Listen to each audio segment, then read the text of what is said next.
Hello everyone, this is Supraja, Faculty of Chemistry, working in the Department ASH, Sasi Institute of Technology and Engineering.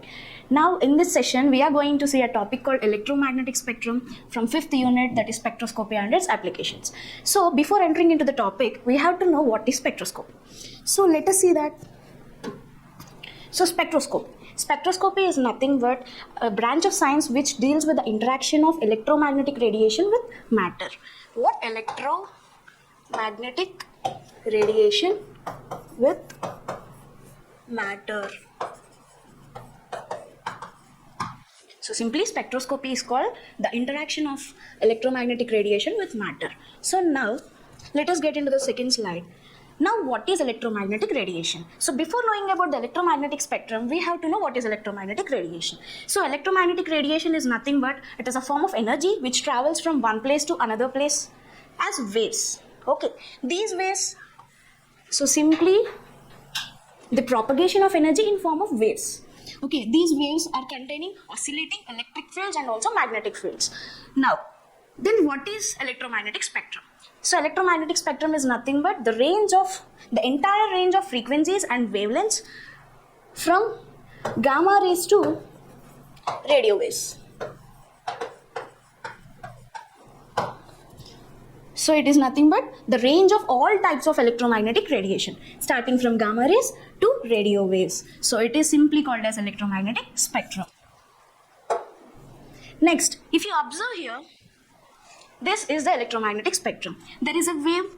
So if you observe the wavelength of these gamma rays is very low. And when you move from the left to the right of this spectrum, the wavelength is increasing.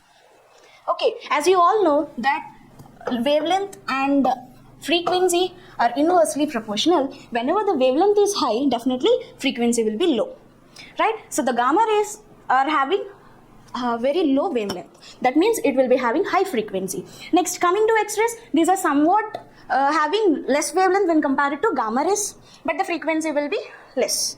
Okay. Now, if you observe the radio waves, the wavelength is very high. That means the distance between the crest and trough is very high. That is why the radio wave is having a low frequency. Okay. Now, if you observe, I'm showing it here, increasing wavelength. The wave is being increasing. Okay, in terms of wavelength. So what will be happening in case of frequency? It will be decreasing. Okay. And if you want to know the wavelength of those regions, when we talk about gamma waves, it is 10 power minus 12 meters. I'm talking in terms of meters. And when you want to know about X-rays, it is 10 power minus 10 meters. And UV visible, 10 power minus 8 meters. And infrared, 5 into 10 power minus 6. And 10 power minus 5, 10 power minus 10, minus 1, 10 power 3. So this is how wavelength changes in each band of this electromagnetic spectrum. Okay, if you want to know about the frequency values also, so whenever the radio waves is having 10 cube, the highest wavelength, so the frequency will be low. So it will be showing a frequency 3 into 10 power minus 6 to 3 into 10 power 10 Hz. So I'm talking in terms of Hz. Now, when you want to know about microwave frequency, it varies from 10 power 10 to 3 into 10 power 12 Hz. Okay. Next, here also 3 into 10 power 12 to 10 power 14.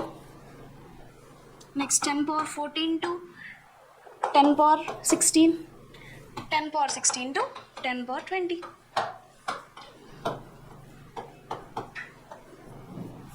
So this is how the wavelength and frequency varies based on the wave. Okay, so simply you can tell this electromagnetic spectrum is divided into several bands, starting from gamma waves to radio waves. Okay, I already said that spectroscopy is nothing but the interaction of the electromagnetic radiation with sample or matter. So already this electromagnetic radiation is having different regions of waves. So starting from gamma waves. So now what I'm going to tell is, whenever you take some sample, so now I'm considering some sample in this cuvette.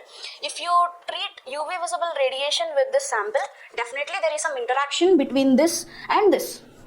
Okay, which is leading to some change in configuration or orientation or spin whatever it may be. Based on the radiation that you are passing through a sample, the interaction changes and there will be some change in the molecular structures or molecular vibrations. Okay. Now if you observe, gamma rays can be used in the treatment of cancer. In order to kill the cancer cells, these gamma rays are useful. And now we are talking about X-rays. So X-rays, these are also of high frequency. So whenever there is high frequency, somewhat they are harmful for us. So that is why these are used in medical imaging, but they won't take much time. In order to capture an image of a body, about bone fractures, etc., you can't, we will use X-rays. And now, if you want to talk about UV visible rays, so UV radiation which comes from the sun, these are also harmful. They may lead to sunburns. And next comes visible region. Visible region means the region which is visible to us. Right. If you are observing any color of the compound or if you are observing any object, simply it is in the visible region. That means it is accepting the radiation of the visible region. So nearly from 200 to, this UV visible radiation is from 200 to 900 nanometers. Okay. Next comes IR radiation. These are comparatively having low frequency with UV visible radiation. So these infrared radiation is being used in remote sensing. Okay, and also in order to see the night view, so this IR radiation is very helpful. Okay, next microwave region. So these microwave rays or microwaves are being used in microwave ovens. Okay, these are having high wavelength, so these are not much harmful. So that is why these rays are helpful in order to cook food. Okay, next comes radio waves. So these radio waves are having high wavelength.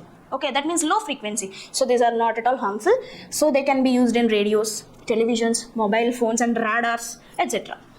Okay, so here I have explained clearly. Now let us see the gamma rays first. In gamma rays, I said that these rays are having highest frequency. Okay, these are the highest frequency rays and these are used in the cancer treatment. In order to kill the cancer cells, these gamma rays are useful. Okay, next, and simply the interaction of gamma radiation with matter. When I am passing gamma radiation through a matter, that interaction of radiation with matter is simply called as gamma ray spectroscopy. So this is very important. There are different types of spectroscopies based on the interaction of that radiation with sample. So electromagnetic radiation is already containing different regions. So each region will be reacting with a sample, leading to some change. So when I'm passing gamma rays through a sample, that interaction, how it is being interacted with the matter, can be studied using gamma ray spectroscopy. So what happens when gamma rays will be treated with the sample means there is some change in nuclear configuration. Okay, so this is about gamma rays. Next comes X-rays. So X-rays, these rays are also having high frequency. Okay, but not as much as gamma rays. And these also can pass through our body. Okay, these X-rays can also pass through our body. That is why they are used in medical imaging. Okay, and next, the interaction of these gamma rays with matter is simply called X-ray spectroscopy, X-ray photoelectron spectroscopy. So whenever these gamma rays are reacting with some matter, what will be the change that is happening inside that sample means there is some change in inner electron distribution. So whenever this gamma ray or the gamma radiation is reacting with some matter, definitely there is some change in inner electron distribution. Okay, next, UV radiation. So simply the interaction of UV visible radiation with matter is studied under UV visible spectroscopy, as simple as it. UV visible spectroscopy. So after the interaction of this UV visible radiation with matter, obviously there will be a change in the energies of valence electrons. So when you talk deeply about this UV visible radiation or UV visible spectroscopy, there is some change in the electrons movement. That means these electrons can travel from one level to another energy level. Okay, there are some transitions that are taking place in this. Okay, next, these rays have shorter wavelength than visible rays. So when you compare visible rays with UV rays, definitely these have shorter wavelength. And these rays can lead to sunburns. I already explained earlier that UV radiation can cause sunburns. Next comes visible region. So in this region is this is also one of the region of electromagnetic spectrum and which is visible to human eye. So all the things or all the colors which you are seeing, okay, are absorbing the wavelength, are absorbing the waves of this region, visible region. Okay. Next, infrared radiation or IR. Okay, simply the study of interaction of infrared radiation with a sample is called infrared spectroscopy. Right? This causes a change in configuration. So what happens when infrared radiation reacts with matter? So obviously there will be some change happening. That change will be taking place in the configuration of the molecule or the sample that you have taken. Next, these can't be detected by human eye. You can't see these infrared rays, but you can feel it. Okay, but can be felt heat. You can feel the rays, but you can't see the rays. They are helpful in remote sensing and night vision also.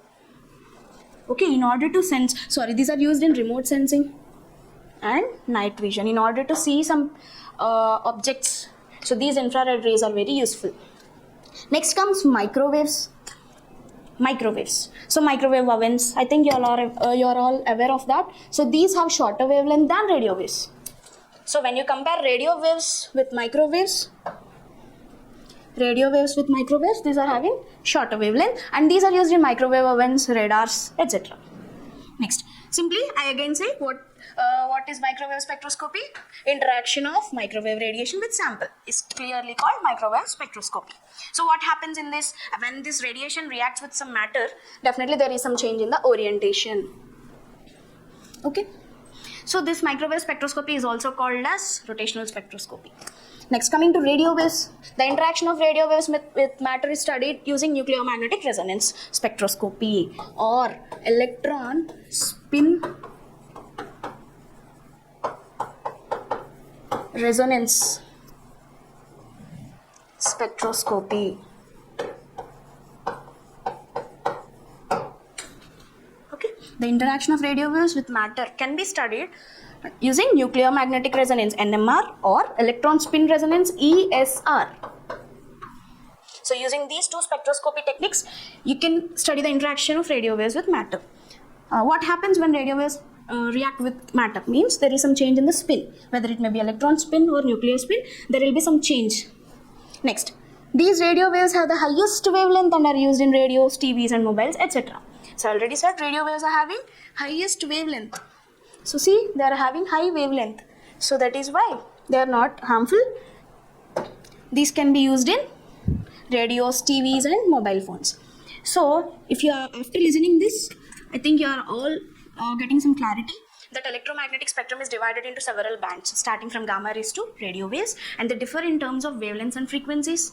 Okay, each band is again divided into, each band reacts with sample, okay, leading to some change in the structures or some orientation or configuration or spin. So based on those, we have explained how this radiation reacts with sample leading to some change in spectroscopy.